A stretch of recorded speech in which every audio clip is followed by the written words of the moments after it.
Pero, talagang itong totoo.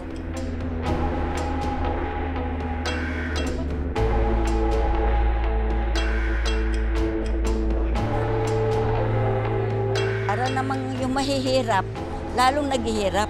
Kasi hindi mo rin makakain naman yung bibilhin mo. Nakikita natin na may mga bato, may tai ng insekto, baka daga pa nga no? Hindi na siya pwede para kainin ng isang tao.